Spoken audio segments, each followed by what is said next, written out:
Señor es mi pastor, nada me falta, en verdes praderas me hace recostar.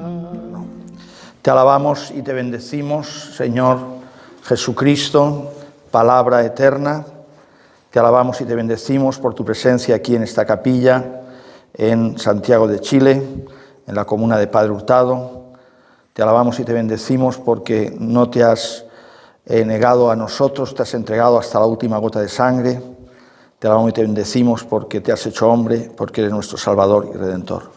Te pido por todos los que van a ver este video, por los hermanos que están en este retiro, te pido para que tengas misericordia y para que amemos cada día más tu palabra. Gloria al Padre, al Hijo y al Espíritu Santo. Siempre, por los siglos de los siglos. Amén. Bien, pues estamos en este retiro y esta enseñanza va a ser sobre la palabra de Dios. Todo tiene que partir de la Trinidad. Igual que tú, pues viniste al mundo partiendo de la Trinidad y Dios ya pensó en ti desde la creación del mundo. Y bueno, ¿qué es la Santísima Trinidad? Bueno, pues es Dios. Es un solo Dios y, como dice Trinidad, tres personas distintas, un misterio muy grande.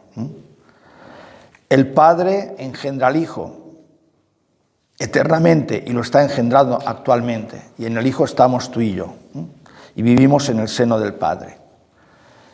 Y este Hijo también tiene otro nombre, que es Palabra. Y este Hijo también tiene otro nombre que se llama Verbo. Así le llamamos, o Hijo de Dios, o Palabra, o Verbo. Entonces, Él es la palabra increada, porque el Hijo de Dios es Dios con el Padre y con el Espíritu Santo. No es creado, sino engendrado, no creado, decimos en el credo. De la misma naturaleza que el Padre. Luz de luz, Dios de Dios. Bueno, entonces ya partimos de que la segunda persona de la Santísima Trinidad se llama Palabra. Y bueno, el Padre ha emitido una palabra.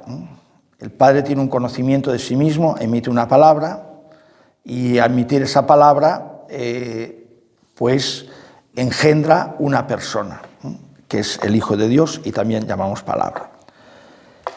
Entonces, el Padre se comunica con los hombres, se comunica contigo, y el Hijo y el Espíritu Santo, los tres como un solo Dios.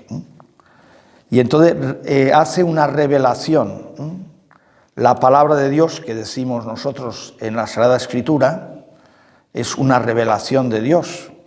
Si nosotros, Dios no nos habla, no sabríamos nada de Dios. Podríamos pensar, bueno, pues hay un ser omnipotente que alguien habrá hecho esto, de pues los astros, el agua, los peces, las plantas, los árboles, alguien lo habrá hecho, pero poco más sabríamos, poco más. Entonces, Él se va a revelar y se va a revelar a través de su palabra, de su Hijo. Y va preparando pues un pueblo, se escoge un pueblo para la revelación, que es el pueblo hebreo, el pueblo de Israel. Y ahí tenemos pues como el gran patriarca de la fe, Abraham. Aunque también se reveló pues Adán y Eva y a todos otros hombres, pero de una manera más especial Abraham. Bueno, entonces se va preparando este pueblo para recibir el Mesías, para recibir un gran profeta, que tampoco tenían mucho conocimiento, pero ellos sabían que venía la salvación de Dios a través de esa persona. Y entonces esa palabra eterna, increada, se va a volver carne y hueso. Sí, va a ser creada en el sentido que va a tomar una naturaleza humana.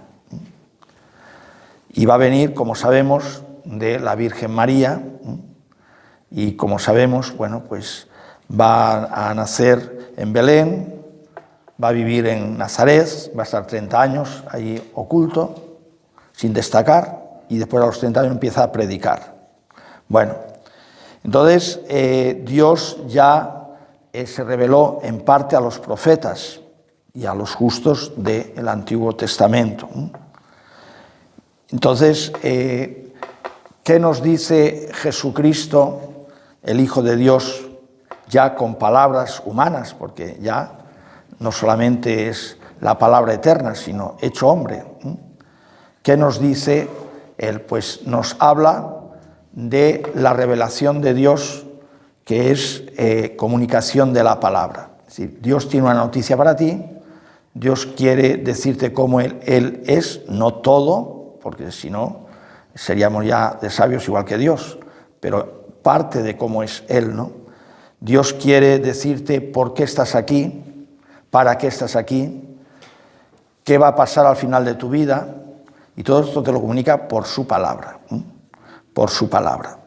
Jesucristo, cuando ya sale a predicar, se va al desierto, y allí está en ayuno, 40 días y 40 noches. Y viene Satanás y le tienta para que coma. Todo esto ya lo sabemos. Di que estas piedras se transformen en panes. Tenía hambre, claro, una tentación muy lógica. Y entonces Jesucristo le responde a Satanás, Mateo 4:3, estamos en Mateo 4:3. No solo de pan vive el hombre, no solo de pan vive el hombre. El pan, ahí está simbolizado pues todas las apetencias del cuerpo. Entonces todos necesitamos comer, beber, respirar, no solo de pan vive el hombre, sino de toda palabra que sale de la boca de Dios. Bueno, ¿qué quiero decir con esto? Que esa revelación, revelar significa quitar el velo, revelar. Si a mí me ponen un velo, no veo. Si me quitan el velo, entonces veo. Entonces Dios se revela a sí mismo, es decir, no me conocías, ahora me vas a conocer. Si tú te crees que yo soy el Hijo de Dios, que he venido a la tierra, pues me vas a conocer y vas a conocer la voluntad de mi Padre y vas a conocer cómo es mi Padre y vas a conocer pues cuál es el camino del cielo y el camino de la santidad. Bien, entonces Dios inspira a personas para que escriban. En el Antiguo Testamento pues inspiró a reyes, a sacerdotes, a maestros de la ley, a profetas. ¿Cómo se crea el Antiguo Testamento? Pues se crea a veces de gente que ha escrito, otros que a lo mejor añaden algo, todos inspirados por Dios, claro, todos inspirados por Dios. De tradiciones antiguas que se van cogiendo, de transmisiones orales. Existía mucho la transmisión oral.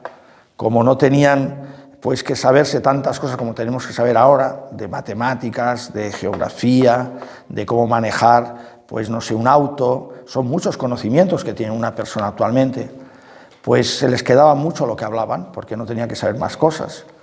¿Qué tenía que saber de geografía un judío de hace 3000 años? Apenas nada, pues si era comerciante, a lo mejor sí, pues caminar con los camellos, pues desde Egipto hasta Siria o lo que sea, ¿no? Para vender lo que sea, pero otros no se movían apenas del pueblo, y así muchísimas cosas, la mayoría no sabían leer.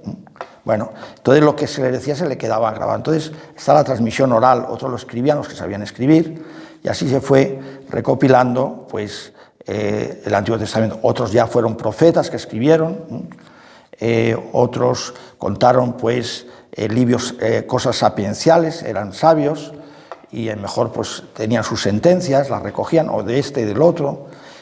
Salmos, David pues compuso algunos salmos, y así fue todo inspirado por Dios, inspirado por Dios. Y también, bueno, pues pensemos que los estudiosos dicen que se escribió 1200 o 300 años antes de Cristo, empezó a escribirse la Biblia. Por supuesto, cuando escribieron el Génesis, no estaban allí los que escribieron el Génesis, pero fueron inspirados por Dios y nos contaron pues cómo Dios hizo el mundo de una manera simbólica, dice el catecismo, que cogió barro, bueno, pues una materia cogió Dios, lo podía haber hecho de otra manera, y así, ¿no? Que si la serpiente, que es pues Satanás, pero la puso el escritor como serpiente, ¿no? Bueno, pero con unas verdades fundamentales, ¿no? Que creó Dios hombre y mujer, ¿no? Que eran imagen y semejanza suya, que dominaban la creación, que vivieron y nacieron en amistad hasta que pecaron, no sé, todo lo que ha sido revelado, ¿no? Siempre con un ropaje literario, Y después ya, bueno, pues vemos cómo se cuentan todas las historias de los que vivieron antes del diluvio, que no sabemos bien las fechas, ahí se pierden las fechas. Y cuando ya se empieza ya a conocer más exactamente las fechas, es con Abraham, ¿no? Abraham, después ya pues su hijo Isaac, su nieto Jacob, de Jacob salen las 12 tribus, bueno, lo que conocemos más o menos de la Sagrada Escritura. Y ahí se nos va poniendo por escrito, y eso ha llegado hasta nosotros. El Antiguo Testamento se escribió en hebreo, generalmente, algunos libros en griego y algunos fragmentos pequeñitos en arameo. Jesús hablaba en arameo, pero generalmente el hebreo, ¿no? Y después este Antiguo Testamento, que era la Escritura. Cuando San Pablo dice a Timoteo, dedícate a la Escritura, lee la Escritura. Bueno, se está diciendo que lea el Antiguo Testamento, porque no estaba escrito el Nuevo Testamento. Bueno, San Pablo utilizaba un Antiguo Testamento, una Biblia, ¿me entiende? Cuando digo Biblia, es solamente el Antiguo Testamento en este caso, en griego. El Nuevo Testamento ya nos ha llegado en griego, todo en griego, porque era la lengua más común en toda esa zona por el imperio de Alejandro Magno, que todavía duraba pues esa lengua como común para muchos pueblos. Bueno, entonces, cuando nos llega el Nuevo Testamento, y bueno, en la Biblia, hemos dicho, más o menos se empezó a escribir 1200, 1300 años antes de Cristo. Y el último libro de la Biblia, en el año 100, en el año 100, Apocalipsis, de San Juan, en el año 100. Son siempre cifras aproximadas. Tenemos, la Biblia tiene 73 libros, 27 son del Nuevo Testamento. 4 evangelios, 13 cartas de San Pablo. San Pablo es el que Dios más le inspiró en escritos en la Biblia, y sobre todo en el Nuevo Testamento. En griego nos llegó, ¿no? San Pablo dominaba el griego y también el hebreo, era muy culto. 66 libros en el Antiguo Testamento. Bueno, San Pablo utilizaba el Antiguo Testamento en griego, y eso se llama la Biblia de los 70. ¿Por qué? Bueno, porque como ahora, y también en muchos países, había muchos judíos que estaban en la diáspora. ¿Qué es eso de la diáspora? Judíos que habían salido de Palestina pues por razones políticas o a veces económicas o por lo que sea, ¿no? Algunos habían ido a Egipto, por ejemplo a Alejandría, otros habían ido a Roma, otros habían ido pues a Éfeso, a Tarso. En todos sitios había judíos, como actualmente, o a lo mejor actualmente también hay chilenos y españoles, pues en muchos países, ¿no? Bien. Entonces, para estas personas ya no conocían el hebreo, que era la lengua propia de los judíos, claro.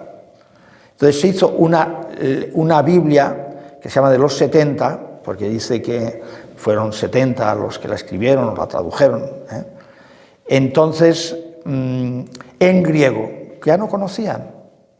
Entonces, esa es la Biblia que utilizaba San Pablo. Bueno, ¿por qué digo esto? Porque los protestantes no tienen el Antiguo Testamento entero, les faltan 7 libros, Entonces, los libros que les faltan A ver si lo tengo por aquí, que no se me olvide. Bueno, sí, lo digo porque no está completa.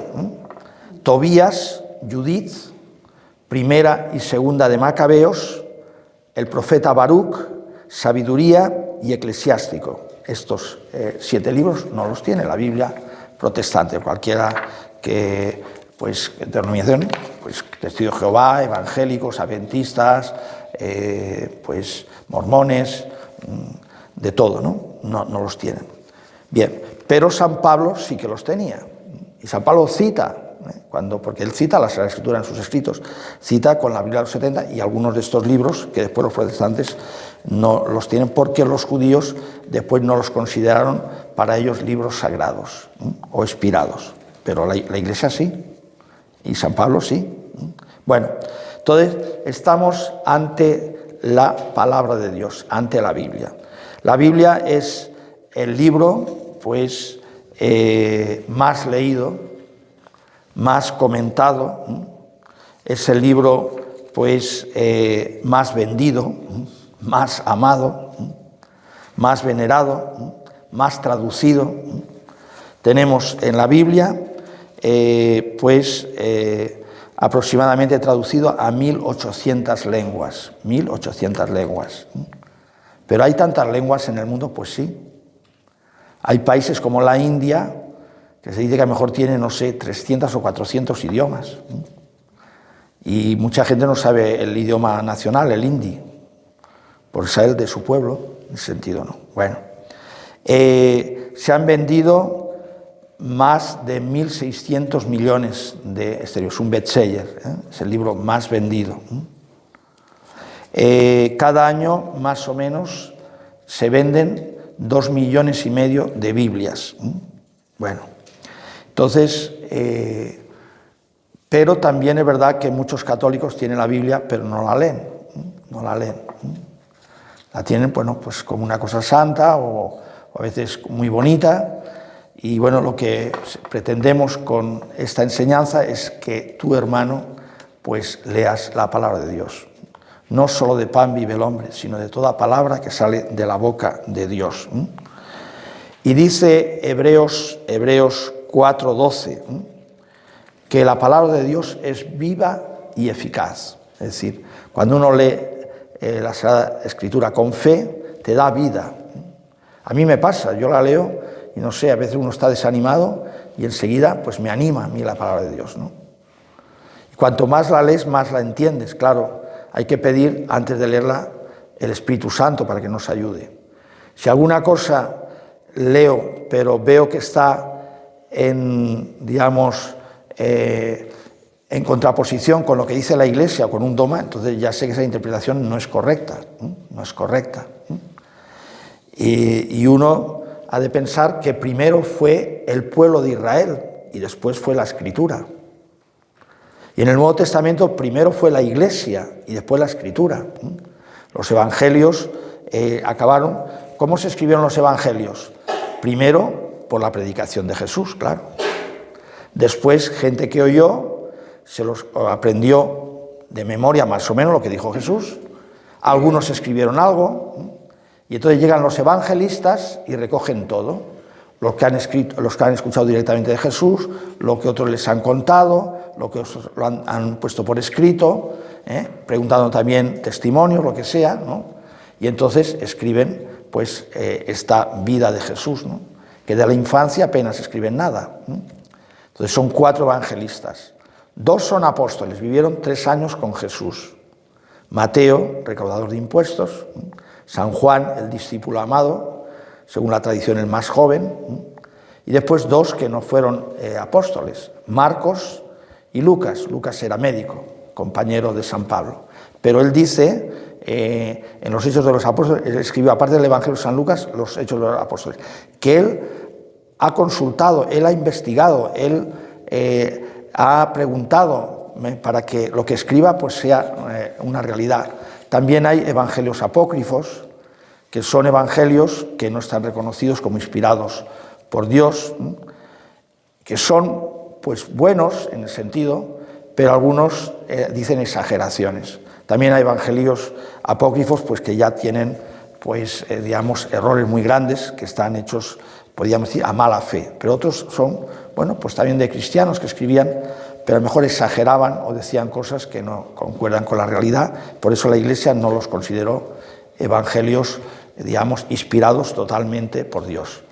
Bien, por ejemplo, un evangelio apócrifo dice que Jesús estaba jugando con bolitas de barro de niño y que sopló esas bolitas de barro y salieron pajaritos. Bueno, pues esto, mejor la investigación, San Lucas o esto, digo, pues esto no, esto a lo mejor la Virgen no dice que no, eso no lo hizo, lo que sea, ¿no? Bueno, bien, entonces la palabra de Dios es viva y eficaz. Y cuando Dios inspiró cualquier fragmento, cualquier frase de la Escritura, está pensando en ti.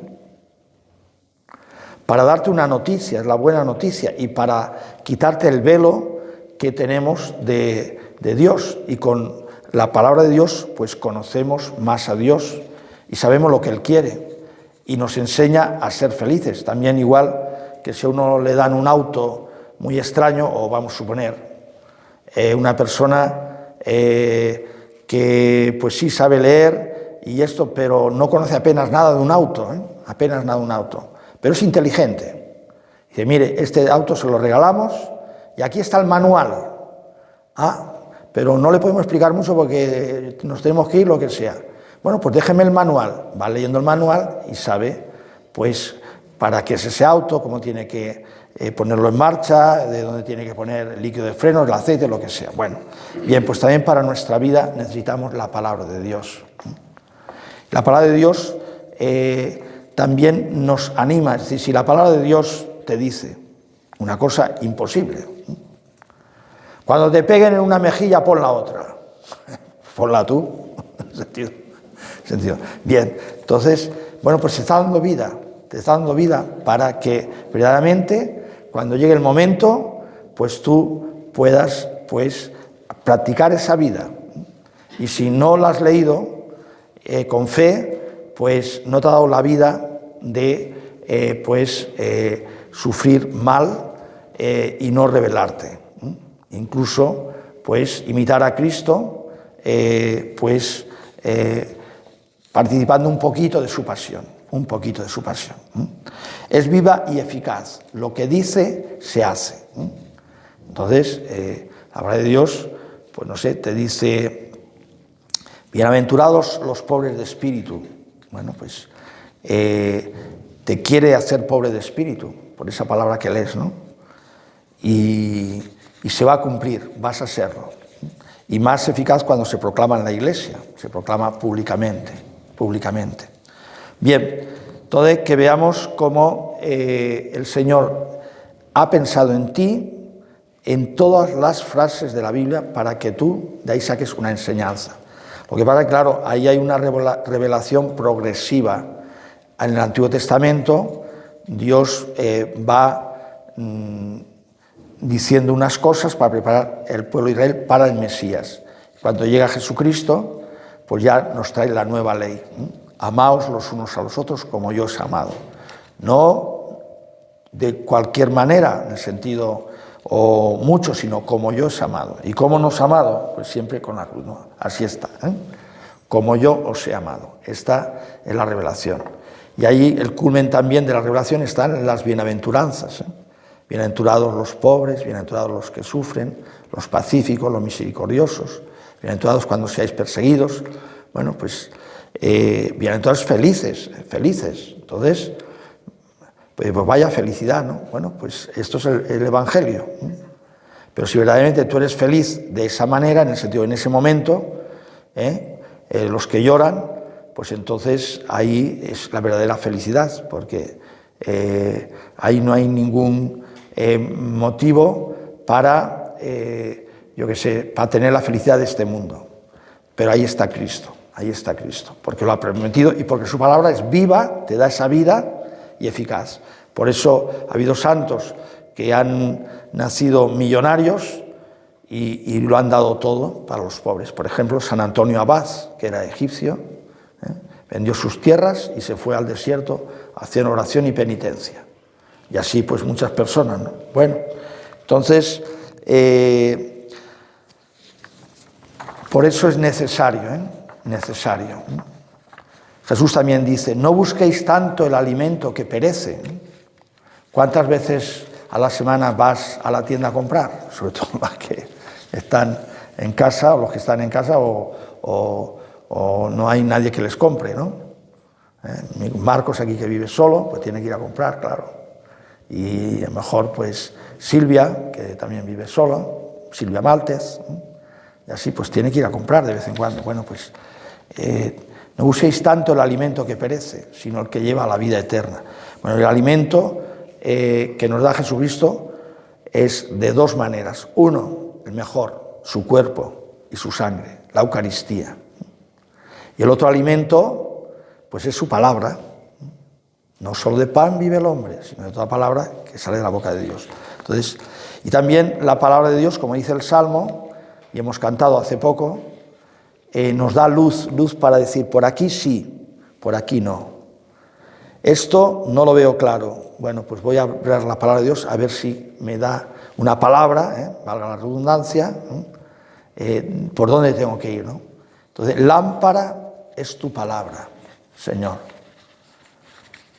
para mis pasos, luz en mi sendero. Lámpara es tu palabra para mis pasos, luz en mi sendero. Bueno, pues así, ¿no? Bien, la Iglesia y los papas han sacado muchos documentos sobre la palabra de Dios, han sacado muchos documentos sobre la palabra de Dios. Uno de los documentos más importantes es el documento del Vaticano II. ¿Qué es esto del Vaticano II? La reunión de todos los obispos de la Iglesia, el último concilio ecuménico, es decir, de toda la Iglesia, cerca de 2.500 obispos, en el año 62, duró 3 años. ¿Dónde se hizo? En el Vaticano, eso se llama Vaticano II. Hubo un Vaticano I que se tuvo que suspender por la guerra que se declaró pues, contra los estados pontificios de Víctor Manuel y Garibaldi. Y entonces, pues como había guerra, pues ya los obispos no podían reunirse y bueno, ya no estaban en condiciones. Y después vino el Vaticano II en el año 1962. Bueno, entonces sacó muchos documentos, habló de muchos temas, un concilio pastoral. No era un concilio para definir cosas dogmáticas, sino la pastoral, ¿no? Uno de los documentos es la Dei Verbum, la Constitución Apostólica Dei Verbum, sobre la palabra de Dios. ¿Qué nos dice? Y claro, ese documento que está hecho por todos los obispos, al final lo tiene que firmar el Papa, lo firmó el Papa San Pablo VI. Nos dice que la palabra de Dios sustenta a la Iglesia, es sustento, es decir, es alimento. Volvemos a la frase, es alimento. Entonces, si uno no se alimenta, pues no se puede vivir la vida cristiana. Es también vigor del alma. Estamos en Dei Verbum número 21. Vigor del alma. Fuerza, fuerza. Tanta gente apagada, pesimista, tanta gente amargada, tanta gente que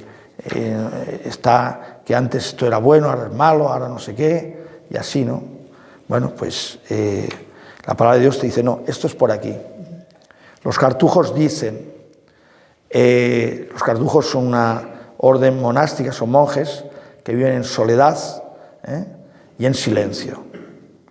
Y entonces, pues, como el que dice, se dedican a la oración, a la penitencia, tienen un pequeño huerto, y entre ellos ni apenas se hablan entre ellos. Es soledad, Dios y yo. Y dice, mientras el mundo da vueltas, el mundo siempre da vueltas, las modas dan vueltas, ahora está de moda esto, y dentro de 50 años volverá a estar de moda lo que ahora se está pasando de moda. Ahora hay guerras, ahora hay estafas, ahora uno se muere, a otro que se casa, otro que acaba la carrera, otro que le tiene un cáncer. El mundo siempre está dando vueltas, ¿no? Bueno, mientras el mundo da vueltas, la cruz permanece firme. Sí, entonces la palabra de Dios permanece firme. Entonces, bueno, por eso también es firmeza en la fe. En la fe. Dios ni engaña a los demás ni se engaña a sí mismo. Entonces, su palabra es verdad. La palabra de Dios es verdad. Bien, entonces es fuente pura y perenne, dice el Concilio en Dei Verbum 21, de vida espiritual. Nosotros tenemos una vida natural y comemos, ¿no? Bueno, pues tenemos una vida espiritual. Entonces, es como una fuente que nos sacia, que también es como una bebida, que nos hace, pues, llevar una vida espiritual. Pobre de aquel que no vive una vida espiritual, porque las cosas materiales no sacian, solamente las cosas espirituales las que llenan el corazón. Necesitamos las cosas materiales, claro que sí, pero no es suficiente. Y el mundo ya se encarga de hacerte ver que pues las cosas están como si no existiera Dios. Dios no aparece en nada. Y en algunos sitios incluso está castigado pues hablar de Dios. Por ejemplo, hemos tenido las Olimpiadas de París. Una de las normas de las Olimpiadas de París es que los atletas no hablen de Dios. Nada de religión, nada. Algunos han hablado de religión. Como comentaba en otra enseñanza, una que ganó una medalla de oro, pues bueno, pues empezó a dar gracias a Dios y bueno, le salió pues como la Virgen, ¿no? Proclama mi alma la grandeza del Señor, pero bueno, por la medalla que he ganado, ¿no? Esta conversación la sacaron en televisión, hablo de ahora de España, televisión española, la televisión oficial, la televisión del gobierno. El comentarista o la comentarista de todo lo que dijo no tradujo nada, sino ha ganado, está contenta, no sé cuánto y tal, y dijo cosas que no había dicho ella, porque como era de Dios y la otra no puede hablar de Dios, pues entonces no lo dijo, ¿no? Y así, como digo yo siempre, muchos signos religiosos generalmente no sale ningún comentario. Si el signo es de otra cosa, pues sí, ese signo significa esto, es de su país, no sé cuánto, es de su cultura. Lo que digo yo siempre, esto que este futbolista, ahora uno de los más conocidos, el Messi, ¿no? Lionel Messi, pues cuando mete un gol, pues hace así, ¿no? Hace así. Bueno, como diciendo, te lo ofrezco al Señor o gracias a Dios, yo qué sé, es un signo religioso, es un signo religioso. Pues nunca nadie comenta ese signo ni nada, Bueno, entonces necesitamos aquí en la pequeña escuela de evangelización, pues nuestro compromiso es leer un cuarto de hora la Biblia, un cuarto de hora la Biblia. Y a veces como cuesta, yo qué sé, si se mete, yo qué sé, el cansancio, la desgana, la preocupación por otras cosas, pero bueno, dice también Jesús, el reino de Dios padece violencia y solamente los violentos son los que lo arrebatan, el reino de Dios. Es decir, no significa que haya ir dando golpes por ahí, pero quiere decir que muchas veces nos tenemos que hacer violencia a nuestra comodidad, a nuestro cuerpo, a nuestras ganas, para hacer las cosas de Dios. Así esa frase la han comentado muchos papas. Otros la comentan diciendo de que el reino de Dios padece violencia y los creyentes serán perseguidos violentamente. Bueno, es otra visión también de verlo, pero yo lo que he leído de los papas es la primera, es decir, que hay que hacerse a veces violencia. Igualmente, pongamos un padre que tiene a su hija pues enferma y es médico el padre y le tiene que hacer una operación que va a tener un dolor o va a tener un posoperatorio muy malo o mejor no admite la anestesia y tiene que sufrir en el momento de que le tiene pues que pinchar o que rajar o lo que sea. Bueno, pues se ha de hacer violencia, porque él no quiere hacerle daño, pero tiene que hacerle daño. Bien, entonces la palabra de Dios, cuando tú la lees, siempre algo crece en ti. Siempre, a lo mejor no lo que tú esperas, ¿no? O a veces la lees y no me ha dicho nada, me he quedado seco como un palo, ¿no? Pero Dios trabaja, Dios trabaja. Dice Isaías dice así, como descienden la lluvia y la nieve de los cielos y no vuelven allá, ¿es verdad? El agua cae, bueno, nosotros sabemos que se evapora, ¿no? Pero bueno, en aquel tiempo no conocían la evaporación, sino que empapan la tierra, la fecundan y la hacen germinar, claro, desciende la lluvia del cielo y empapa la tierra y de ahí crecen las plantas, ¿no? Para que dé simiente al sembrador y pan para comer. Así será mi palabra. No tornará a mí de vacío, sino que haya realizado lo que yo he querido y haya cumplido aquello para que la envíe a la palabra. Es decir, que cuando la palabra llega a ti, entonces algo va a pasar. Algo va a pasar. También, por ejemplo, dice Jesús, tu palabra es verdad. Tu palabra es verdad, Padre. Sabiduría 16:12 dice, tu palabra, Señor, todo lo sana. Todo lo sana. Entonces, tantas males, tantas, sobre todo cosas del espíritu, ¿eh? Y también, bueno, pues también la palabra, produce la sanación, incluso física, en el nombre de Cristo Jesús, el que Jesucristo muchas veces sanaba, pues pronunciando una palabra, queda sano, expulso este demonio, ¿no? Lo que sea, ¿no? Coge tu camilla y anda. Bueno, pues es por la palabra, ¿no? Bien, también dice Jesús, las palabras que yo os he dicho son espíritu y vida. Son espíritu y vida. Bueno, entonces, si quieres vivir, pues ya sabes, aliméntate de la palabra de Dios. Aliméntate de la palabra de Dios. Y bueno, pues vemos dentro de la Biblia, vemos escándalos, gente con pecados gravísimos, gente que se arrepiente, gente que no se arrepiente, gente que se desespera, como Judas y se ahorca, David que comete adulterio y asesinato y después se arrepiente, gente pues que en este sentido pues se rebela contra Dios y a lo mejor no se arrepiente, no sé. Entonces tenemos muchos ejemplos, los malos para no, digamos, no seguirlos y los buenos para seguirlos, ¿no? La fe de Eleazar, que por no comer carne de cerdo, pues prefiere que lo maten, si os acordáis, 2 Macabeos 7, los 7 hijos mártires de 2 Macabeos y la madre que también lo matan por no querer comer carne de cerdo, que para ellos estaba prohibido. Jesús al final dice, no, lo que entra en la boca del hombre, en el estómago, eso no hace impuro, sino lo que hace impuro es lo que sale del corazón del hombre. Y ahí pues dice una lista de pecados, ¿no? Una lista de pecados, ¿no? Bueno, pues hay un mandato. San Pablo en 1 Timoteo 4:13 le dice a Timoteo, dedícate a la lectura. En aquel tiempo era el Antiguo Testamento.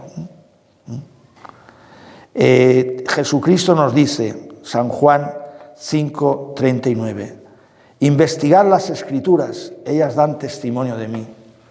En el Antiguo Testamento pues tenemos que ver también un reflejo de Cristo. San Pablo dirá, la roca era Cristo, esa roca que dio agua en el desierto. Dice, bueno, pues la compara como si fuera Cristo. Cuando vemos, por ejemplo, Isaac, que va con su padre Abraham y le ha dicho Dios, sacrifica a tu hijo y lleva la leña. Los santos padres, los primeros escritores de la Iglesia, pues han visto a Jesucristo, que lleva el madero y va al sacrificio. Pero bueno, en ese caso Isaac no muere, pero Cristo sí que muere. Cristo sí que muere. El Padre, digamos, pues le manda al Hijo a ser redentor del mundo, a ser redentor del mundo. Bueno, pues Job también, el sufrimiento, bueno, pues también podemos ver ahí a Cristo, que Job se revela, pero bueno, Jesús no se revela. Y así Cristo lo podemos ver en muchos acontecimientos. Y bueno, también ya cuando esperan el Mesías, bueno, pues esperan a Cristo a veces sin saber mucho cómo sería el Mesías, ¿no? Juan Pablo II decía, la fe alimentada constantemente por la Eucaristía, renovada por la oración, y por la lectura y conocimientos de los libros sagrados. Entonces la fe hay que, digamos, alimentarla, renovarla, y uno de los alimentos es la palabra de Dios, la palabra de Dios. Y dice, ha conformado la vida de la Iglesia, por supuesto, la vida de la Iglesia. Aquí mismo estamos en esta capilla, aquí está el altar, aunque a lo mejor los del vídeo no lo ven del todo, y aquí está el ambón. El ambón es la mesa de la palabra. En la misa son dos partes. La mesa de la palabra, primero la parte de la palabra y la parte de la Eucaristía. ¿Hasta dónde llega la palabra? La palabra se acaba cuando el sacerdote coge y pone el corporal, ese paño que pone encima del altar, donde se pondrá pues el cáliz, se pondrán pues las formas para consagrarlas y el vino. Entonces a partir de ahí empieza la mesa eucarística. Entonces la misa tiene dos partes, la mesa de la palabra o la parte de la palabra y la parte de la Eucaristía. Bien, entonces, bueno, pues que veamos cómo no hay que dejarlo. A veces hay que hacerse un poco de violencia, y también, bueno, pues es bueno llevar la Biblia encima. Ahora también se puede llevar en el móvil, en el celular. También a lo mejor en la casa tener una Biblia abierta, como una presencia de la palabra de Dios. A lo mejor se le puede poner en un momento dado una vela. También, bueno, se puede llevar el libro en el auto, en la cartera, donde sea, ¿no? Cada uno verá. Dice el Papa Francisco escribió un motu propio en el año 2019, el día de San Jerónimo, que es el 30 de octubre. Se llama Aperuit illis. Bueno, y en ese motu propio aquí tengo la palabra. Bueno, San Jerónimo fue el que tradujo por el mandato del Papa San Dámaso, que era español.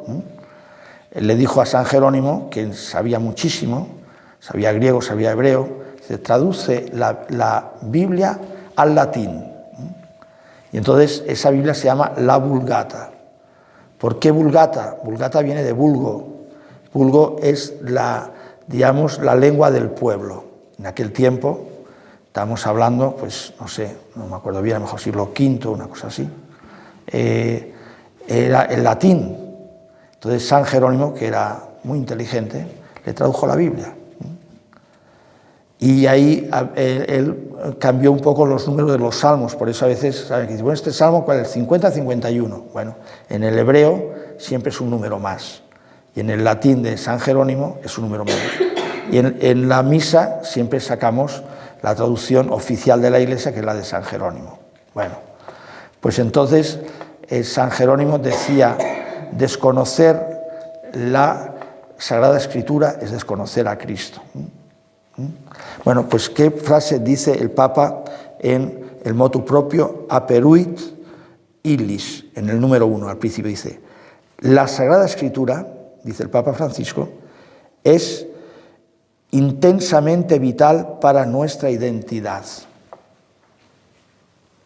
decir, si tú quieres saber quién eres, donde vas a saber quién eres es en la Biblia. Entonces, la palabra de Dios dice, vanidad de vanidades, todo es vanidad. Bueno, pues todas nuestras cosas, pues las recibimos de Dios. ¿De qué me voy a gloriar? Lo que dice la palabra de Dios, que bueno, pues eres como una flor que al final pues desaparece, pero también dice que si mueres en Cristo Jesús no morirás. También te dice que el que come mi cuerpo y bebe mi sangre tiene vida eterna. Entonces, bueno, entonces tu identidad está en la palabra de Dios, en la palabra de Dios. Y bueno, y uno se evita muchísimos males si se mete en otros caminos, Si se mete en otros caminos está perdido. Pues la gente pues ya sabe que Dios no quiere que se robe. Bueno, pues tú estás robando, bueno, pues tarde o temprano vas a acabar en la cárcel, y así, no sé.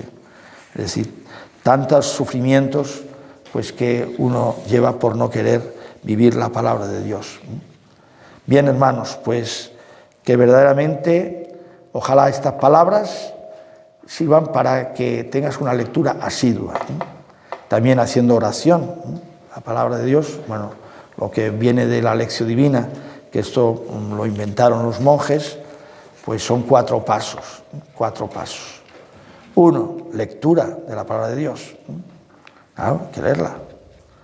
2, meditación, no solamente leerlo, sino medita, piensa un poco, que párate. Después, el 3er paso, oración, habla con Dios, habla con Dios. En el primer paso, Dios te habla a ti, lees, pero es Dios que te está hablando. Ahora en el 3er paso, habla tú con Dios. Y después, el 4.º paso, si Dios te lo concede, contemplación. Quédate pues contemplando pues lo que has leído, ¿no? Es decir, sin pensar mucho, simplemente pues, estar en la presencia de Dios, dejándote amar por esa palabra que Dios te ha enviado, ¿no? Y bueno, pues como dice San Pablo, la palabra sirve pues para enseñar, para corregir, la palabra de Dios también limpia, ¿no? Tenemos muchas enfermedades, tenemos muchas suciedades, ¿no? Que es necesario estar limpio, dice, vosotros ya estáis limpios, dice Jesús, por la palabra que yo os he dicho. También corrige, anima, orienta, bueno, ya lo hemos dicho todo esto. Bueno, pues nada más, hermanos, que verdaderamente, pues ojalá tengamos un hambre atroz de leer la Biblia, atroz, ¿no? Como el que lleva 3 días sin comer, ¿eh? Pues atroz, me lo como lo que haga falta. No dice, esto no me gusta, no. Esto no dice, no, esto no me gusta, sino todo. Bien. Gloria al Padre, al Hijo y al Espíritu Santo. Como era en el principio, ahora y siempre, por los siglos de los siglos. Amén. El Señor es mi pastor, nada me falta. En verdes praderas me hace recostar, me conduce hacia fuente tranquila y repara mis fuerzas, me guía por el sendero justo y por el honor de su nombre. El Señor es mi pastor, nada me falta. En verdes praderas me hace recostar. Aunque camine por cañadas oscuras, nada temo, porque tú vas conmigo. Tu vara y tu cayado me sosiegan. El Señor es mi pastor, nada me falta. En verdes praderas me hace recostar. Preparas una mesa ante mí, enfrente de mis enemigos. Me unges la cabeza con perfume y mi copa rebosa. El Señor es mi pastor, nada me falta. En verde pradera me hace recostar. Tu bondad y tu misericordia me acompañan todos los días de mi vida, y habitaré en la casa del Señor por años sin término. El Señor es mi pastor, nada me falta. En verdes praderas me hace recostar.